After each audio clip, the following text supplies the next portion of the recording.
Kali ini saya akan membahas mengenai bocoran atau prediksi soal tes wawancara pendamping lokal desa yang kemungkinan besar akan keluar.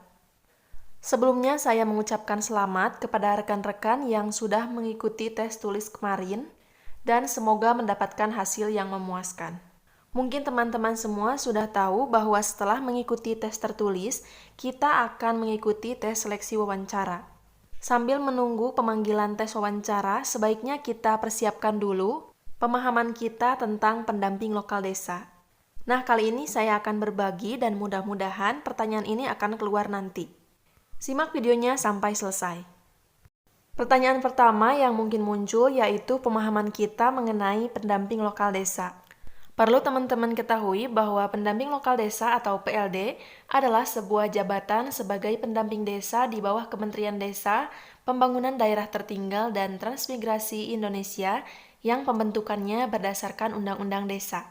Secara singkat, pendamping lokal desa ini bertugas untuk meningkatkan keberdayaan masyarakat di sebuah desa. Pertanyaan selanjutnya yaitu bagaimana upaya untuk mengembangkan pemberdayaan masyarakat desa? Pertanyaan ini juga termasuk dari tugas dan fungsi pendamping lokal desa. Upaya yang dapat dilakukan yaitu dengan mengembangkan kemandirian, kesejahteraan masyarakat dengan meningkatkan pengetahuan, sikap, keterampilan, perilaku, kemampuan, kesadaran, serta memanfaatkan sumber daya melalui penetapan kebijakan program, kegiatan, dan pendampingan yang sesuai dengan esensi masalah dan prioritas kebutuhan masyarakat desa. Jadi kita juga harus paham SDM yang ada di desa tersebut, kemudian apa saja nih yang akan digali. Selanjutnya yaitu pemahaman Anda tentang desa. Tentunya sebagai seorang pendamping, Anda juga harus mengetahui apa itu yang dimaksud dengan desa. Desa merupakan kesatuan dari masyarakat hukum yang memiliki batas wilayah, kemudian berwenang untuk mengatur dan mengurus urusan pemerintahan, kepentingan masyarakat setempat berdasarkan prakarsa masyarakat, asal-usul, hak asasi dan atau hak tradisional yang diakui dan dihormati dalam sistem pemerintahan negara kesatuan Republik Indonesia. Selanjutnya, apa itu Badan Permusyawaratan Desa atau disebut dengan BPD?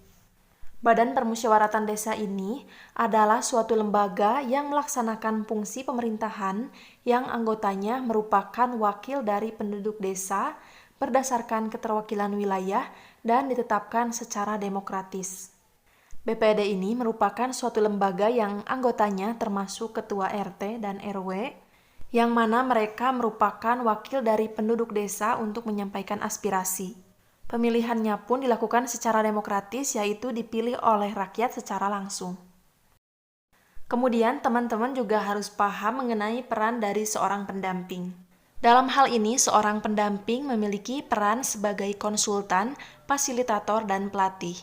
Itu artinya Anda harus mampu menjadikan diri sebagai tempat bertanya, menampung segala permasalahan atau kendala-kendala yang dihadapi oleh para fungsionaris kelompok masyarakat dan dapat memberikan alternatif pemecahan masalah atau memberikan solusi yang bisa dipilih oleh kelompok masyarakat sendiri.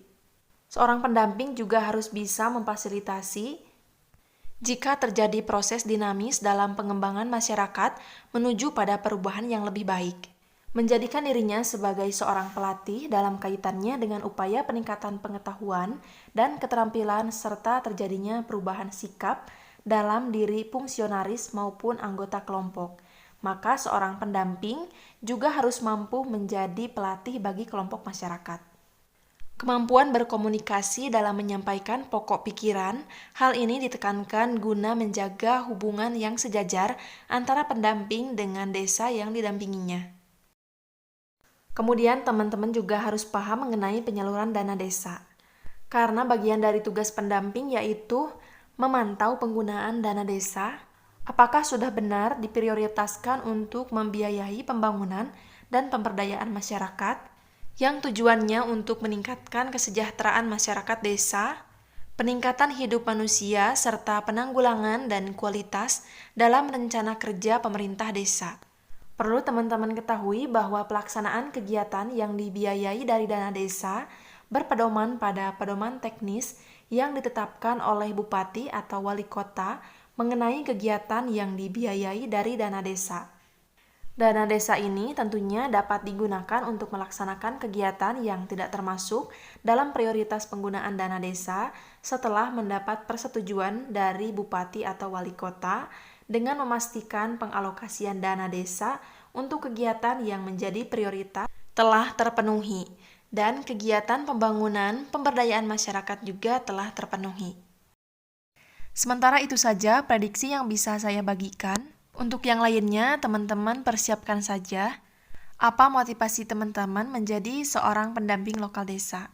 Biasanya dalam tes wawancara itu lebih spesifik ke tugas dan fungsi pekerjaan kita. Mengenai tugas dan fungsi seorang pendamping lokal desa juga pernah saya bahas di video sebelumnya. Teman-teman bisa cek di link video di atas ini. Selain itu, teman-teman juga bisa mengecek di playlist karena sudah pernah saya bahas tentang pendamping lokal desa ini secara lengkap. Supaya tidak ketinggalan update informasi selanjutnya, jangan lupa like video ini, kemudian subscribe, dan nyalakan tombol loncengnya supaya tidak ketinggalan informasi selanjutnya. Semoga bermanfaat. Wassalamualaikum warahmatullahi wabarakatuh.